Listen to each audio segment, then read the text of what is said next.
হচ্ছে বাংলাদেশের স্বনামধন্য ট্যাং মানে গদা সুজন। এই গদা সুজন কাকু যে এই ঢাকা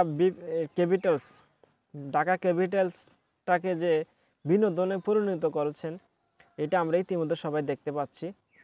যে সাব্বির রহমানের মতন প্লেয়ারকে সে টানা 3টা ম্যাচে সুযোগ দেওয়া দিছে না, মানে সাব্বির রহমানকে টানা 3টা ম্যাচে সে সুযোগ না দেওয়াতে যখন নেটিজেনরা, যারা নাকি সাব্বির রহমানের ভক্তরা বারবার সোশ্যাল মিডিয়াতে লেখালেখির পরে তখন সাব্বির রহমানকে সুযোগ দেওয়া হয়েছে।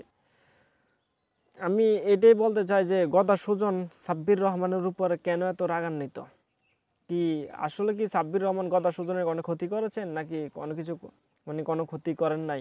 এটা হয়তো আমরা জানি না।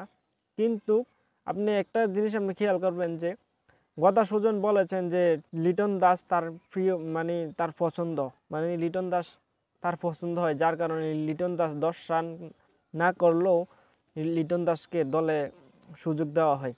কেন ভাই? টিকিটটা কি ভাই বিনোদন? যে তোমার যার পছন্দ হয় সে খেলবে, আর যে ভালো খেলে তোমার পছন্দ হয় না, ঠিক আছে, তাকে তুমি দলে সুযোগ দিবে না।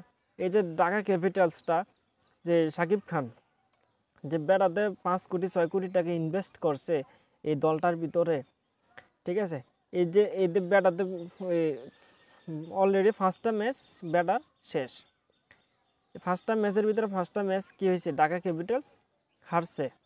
তখন তারপরেও যে গদা সুজন রয়েছেন সে দুঃখ প্রকাশ করে না। এর কারণ হচ্ছে একটাই, সে নির্লজ্জ, যার কারণে সে দুঃখ প্রকাশ করে না। গত দিন যে ম্যাচটা হয়েছেন সাব্বির রহমান মাত্র 33 বলে সে 82 রান করেছেন।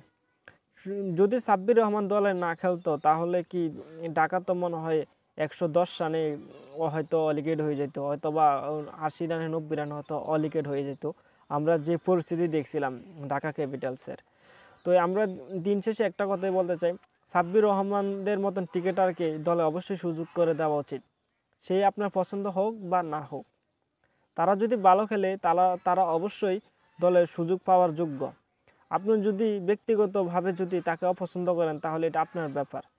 যেহেতু সাব্বির রহমান ভালো ক্রিকেট খেলে, তাকে আগে তাকে সুযোগ দেওয়া উচিত ছিল, যে সাব্বির রহমানকে প্রথম ম্যাচ থেকে একটা সুযোগ দিই, সে আসলে কি ভালো খেলে কিনা এটা যাচাই করার জন্য। তো ভালো থাকবেন, সুস্থ থাকবেন। এমনকি গদার যে ট্যাংটা আছে, যে গদা সুজনের যে ট্যাংটা আছে, অবশ্যই এই ট্যাঙ্ক থেকে সবাই দূরে থাকবেন, নাহলে ট্যাঙ্ক যে কোনো সময় এটা বুম করে বাস্ট হতে পারে। সবাই ভালো থাকবেন, সুস্থ থাকবেন।